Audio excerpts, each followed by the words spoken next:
Hello, it's Scott Manley here with episode 99.5 of Interstellar Quest, because I really wanted to do something special for episode 100, but due to conflicting schedules and stuff, that's not going to happen, so we'll maybe save episode 100 for a time when I can actually get to do some live streaming. Yes, real life can get to be very inconvenient, what with, children's plays, education, and visits to NASA to see rocket launches, which will be happening in the next week, and I hope to bring you pictures and videos and other things. However, Archibald Kerman is at the controls of the Draco, coming over the top and of course down to the lowest point of the orbit, where we want to slow the spacecraft down so that he may re-enter at a reasonable speed. Okay, we're getting aligned and throttle up. Throttle up. Why aren't you throttling up? Status flamed out. That's not a good sign. It has fuel flow is 0. Specific impulse is really high, of course. Oh, cause tritium depleted. That's not a good sign. But it actually says tritium 0.70. Why would tritium be depleted? I'm confused. What does the fuel balancer say? Where is my tritium? It says... well, it has numbers against all of those. Oh, not a number. And it's not being fixed by balancing all either. That is a problem. So not a number is what happens when you divide a value by 0 in floating point numbers. Oh great, now I've managed to make everything not a number, so I've now completely obliterated my entire tritium supply. Okay, so not only have I managed to cause some sort of error in one of my fuel tanks, I've managed to propagate it to all of my fuel tanks. The deuterium also has not a number in the fusion reactor, which is really odd. I have megajoules of power, which is what I don't get. Surely I should have been able to light that sucker for a little while. Okay, and... I mean, yes... so not a number, yes, what happens when you divide something by 0, basically, it doesn't mean anything mathematically, because if dividing something by 0 gave you plus or minus infinity, something that made sense, you could come up with very simple equations that would say things like 1 is equal to 2, and that would cause any sensible mathematician to run screaming to the hills. So I guess a rescue mission will be in order. However, meanwhile, I have other loose ends to deal with. We, of course, have our Jupiter satellite lander, which is very carefully wending its way towards Val, making a tiny course correction to make sure I don't actually crash into the surface. Apparently, I had got things lined up too well. And then we'll spend another little jaunt around Joule till we get everything close. Look, oh, I love this. I love flying around Joule, where you can admire the moons zipping around their parent body. And with a flicker of the nav ball, I am now in orbit, or at least in the sphere of influence around Val. So plot myself a little capture orbit. Val's surface gravity is very similar to the Moon, but it's larger and therefore it has a larger orbital velocity and hence escape velocity. I'm sure you know by now that escape velocity is always equal to the square root of 2 multiplied by the circular orbital velocity for a given altitude.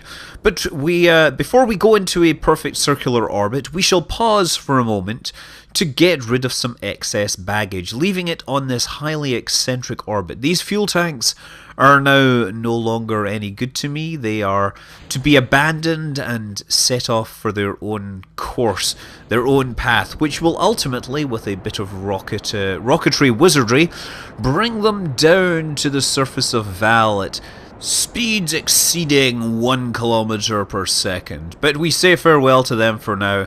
Our spacecraft...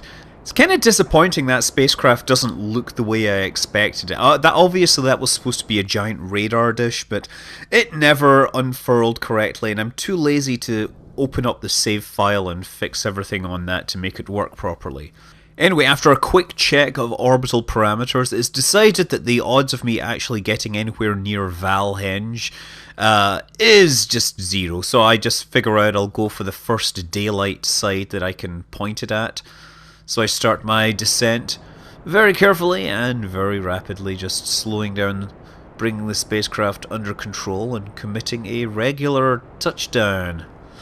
This spacecraft is, of course, in a race against time because the Interplanetary Lab will be absolutely capable of performing a manned landing on Val very quickly. In fact, they will have enough fuel and energy to pick their target site with ease.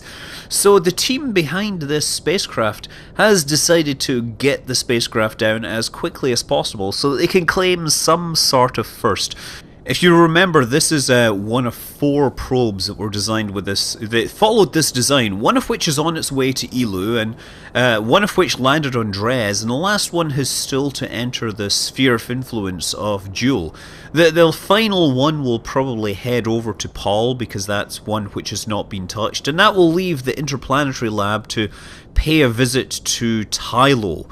And only then can we truly claim that our discovery, our mission to explore the Kerbal system has been a complete success. But yes, bringing it down to the surface, of course, ever so carefully, and touchdown. Excellent. Now to read the all-important scientific messages. We have the gravioli detector. You read the long list of complicated numbers and equations and wonder if you could repurpose this machine to calculate your taxes. Yes, collect impact data, or log seismic data, sorry. Whoa, what a quake! Something big must have just shifted. Yeah, because I just landed there, huh? It's surprised to see me. You accidentally drop some ice in the lab onto the surface. You wonder if there's a way to tell the difference between Kerbin's ice and Val's ice. Well, Val's ice is blue and Kerbin's ice is white, right? That's what I remember. And the mystery goo... it oscillates once, then 3 times, then finally 9 times. I see a progression here. You know, I think the goo may have become sentient and is trying to communicate with us. Log temperature. There is a section below the surface that has a surprisingly high temperature for Val. Being Val, of course, it's still quite cold. And so, of course, we return to one of the spacecraft we left in orbit. Now, I deliberately left it in a highly eccentric orbit because that would mean that it would require the least amount of fuel to make sure it could deorbit it onto the surface. So, yeah, we wait to get out to Apoapс, turn it around. We've obviously deployed the solar cells to make sure that it would survive. And yeah, there we go. We're firing those RCS thrusters in reverse translation mode, obviously. The 21 kilometers. We have to bring up the nav ball, unfortunately. And there we go. 12, 9, 8, 7, 6, 4. 4 I think is low enough. But let's make sure. 3.3 kilometers. That should be fine. And now we have to spend one more cycle around Val, dipping ever closer and closer towards the surface, and then getting told, actually, that we can't do time acceleration at the levels that we would like. 3, 2, 1. How low will it get? 4 kilometers. And, oh, just under 4 kilometers. What a great start, huh? Obviously, that altitude is another really useful data point in the topography of Val. Actually, it'd be kind of cool to build a radar that literally crashes things into the surface so that you get an idea of the topology instead of, shooting radio waves into the surface. And yeah, incidentally, in the last few hours, asteroid 2004 BL86 has zipped by the Earth at about 3 lunar distances. It is huge, and it is close enough that we have been able to zap it with the radar, get reflections, and find out that it actually has a pet rock as a friend, or rather it has a little moon. Sadly, the Interplanetary Lab demonstrates that spacecraft in Kerbal Space Program really are just collections of parts held together by forces that approximate reality. And an untimely application of time acceleration leads to the spacecraft breaking. For a moment I thought, yeah, I could just fire the engine, but it turns out that I have plenty of time before I need to actually burn. So of course we get out one of the crew and send him all the way down the length of this spacecraft. To be honest, Sidze is volunteering to do this because, hey, look at the awesome pictures you can get. Of course, he's not realizing that if he wants this picture, he would need to have another Kerbal out with him, playing like the camera in the third person. I imagine there's like a turtle on a cloud holding a camera zipping around for your third person viewpoint, right? That's how it works, isn't it? Okay, so link these up and link the other ones up. Turns out, incidentally, that when the frame rate is down to like 4 frames per second, that actually just clicking on some of these objects is frequently rejected by the software. So you will find that when you're trying to click on these larger vessels, that just sometimes you can't get the window up first time, so you need to spam right click or whatever if you want to do crew reports and things like that. Incidentally, that crew report, if you didn't read it, it says, "You see jewels sparkling below you like an endless ocean of glittering green." So now we've turned it around, we're ready to start getting on our way to wherever we're going. Well, I've already mentioned we are targeting Tylo. So for Tylo, we need to bring our apoaps out to about 63.5 thousand kilometers, which is, of course, absolutely tiny, but in Kerbal scales it's far enough. This, of course, took a while, which I'm sure you can appreciate. Things happen very slowly when you have spacecraft this size. Of course, it's times like these I can sit down with my laptop and actually do some real work while this goes on in the background. Writing some code, making some awesome stuff happening for my day job, helping the kids with their homework, trying to explain the newfangled ways they teach mathematics these days. It's all very complicated. I mean, with all my years of mathematics, I actually find it very hard to understand how elementary school teachers are teaching mathematics. And I'm sure they've done a lot of research to figure out the best way to do it. But I, for the life of me, can't figure out what the idea is in half of these cases. As long as it works for the kids. Anyway, yeah, of course, we now have to raise our periaps up, bring it up above that of Val. We certainly don't want to be encountering Val. And then we want to leave the ascending or descending node close enough to the orbit of Tylo that we will get an encounter soon. Now, returning to Kerbin, we have one piece of technology which I haven't really tested, and since we need a rescue ship, this is what I've done. So, okay, regular stage, the launch stage, not that interesting. It's just a bunch of solid rocket boosters coerced together into one big mass here. Ferrum Aerospace is, of course, giving us warnings about high dynamic pressure, but we just soldier on, and once we get high enough, the warnings evaporate. I'm going up very, very vertical, let's say. The reason is because we have a new drive system here. And the new drive system actually is the old drive system. This is the plasma rocket. If you remember, the plasma rocket offers relatively high efficiency, but needs fuel. Well, if you have unlocked all of the tech tree, including warp drive, then you get access to the quantum electrodynamic vacuum thruster thingy. Okay, look, what did I say? If I right click on it, it says type of fuel, quantum vacuum. And you can switch it to other fuel supplies. I get a whole 53 kilonewtons of thrust, which is why I go into this highly eccentric orbit, because I wanted to stay up high enough for long enough to make sure that it can actually get into orbit. Yeah, quantum vacuum is an interesting theory which most physicists rightly believe shouldn't work. But there's a solid core of people that believe that quantum vacuum thrusters can actually be made to work and provide linear momentum changes. You know, the idea is that space isn't empty. Even empty space isn't empty. There's vacuum energy, there's virtual particles, there's all sorts of stuff teeming, coming in and out of existence, annihilating, creating, spawning.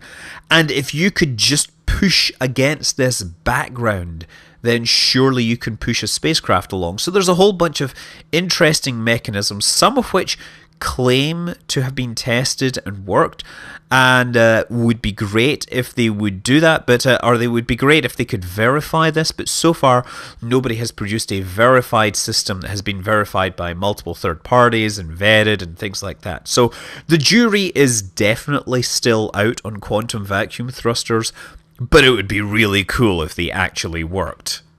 And I should point out that while I am not a respectable physicist by any means, I'm definitely in the camp of, I don't think they'll work, but it would be nice if somebody would prove it. Anyway, using that, we of course have plenty of oomph in the engine to put ourselves onto an encounter with the Draco, which is stranded in its highly eccentric orbit over the poles. Now, I had thought that I would be able to send a spacecraft up with some fuel, but then I realised that since I tried to pump the fuel around, it had not done good things. In fact, it seemed that the pox upon the fuel supply had spread from one receptacle to another. So this is merely going to fly alongside, isn't going to dock or anything, for fear that perhaps it will acquire the inability to use its own engines here. This is fueled by a deuterium-tritium nuclear fusion reactor. But of course, the engine isn't different. It's, the fusion, the deuterium-tritium fusion drive system is obviously the drive of choice, but it does have the whole problem with maneuvering near to other spacecraft because the radiation it puts out will happily kill off anybody nearby. So this is a little more nice in that respect, even if it doesn't have the thrust to lift off directly from Kerbal. And actually, I don't think the quantum vacuum thruster will work when it's inside an atmosphere. Anyway, park it next to the target, bring the velocity down to 0, 4, 3, 2, 1, 0. Bingo! We are now parked, and now we're waiting for the crew to bring themselves over. So we have first of all, the scientist sitting in his little crew cabin there, Albus Kerman. Albus, we want you to pick up all the science and transport it over there. Just stuff it all in bags. I guess I hadn't actually bothered emptying these things. All the science was left in all of these items, although there wasn't much in the way of science that we had collected with these ones, since we'd already maxed out the science using previous space probes. Oh no, I'm getting attacked! I'm getting attacked by the spacecraft! It doesn't want me to leave! Oh, wow, that NaN infection is crazy. Yeah, NaNs are like an internal computer representation of a floating point number failure condition. And, okay, so you get it by dividing a number by 0 and you get not a number. The fun thing about not a number is if you then perform any other mathematical operations involving that, then the other numbers involved all become not a numbers too, NaNs. So NaNs are infectious, and they can start in one place on their code and just end up going everywhere and infecting all sorts of data structures if you're not careful. And sometimes you can get things like loops that get stuck in infinite loops because you're expecting two numbers to be equal at some point, and not a number is never equal to anything else. It's not even equal to itself. If you go have a program and you say, is not a number equal to not a number, it will say, no, they're not equal because they're clearly not the same thing, even though they are the same thing in memory. It's an interesting feature, let's say. You know, floating point mathematics and computers has a whole bunch of fascinating pitfalls that people fall into. Anyway, we don't want to dock. We don't want to try and transfer fuel. We would like to deorbit this spacecraft. So it's decided that I'm going to go for the good old Pardo push here. A technique which I have been using since before you could dock spacecraft in Kerbal space program. So we just turn the spacecraft around. I don't have a reaction control system here, so translation is not really available. At this point, it would be nice to actually have little vacuum, quantum vacuum RCS thrusters. That would be a nice thing to have. So we bring it in, and we're aiming for the cargo bay, which is not as easy as it seems because the targeting is set to the bridge, to the command capsule, which is in a completely different location. So I have to kind of just guesstimate where that is, and then carefully put the spacecraft in there. And the Draco is able to hold attitude because it has an autopilot and everything. And this allows me to start reducing the periaps down inside the atmosphere so that we can also land it and investigate what sort of pox has taken over its fuel system. However, we shall have to find out about that in a future episode. Until then, I'm Scott Manley. Fly safe.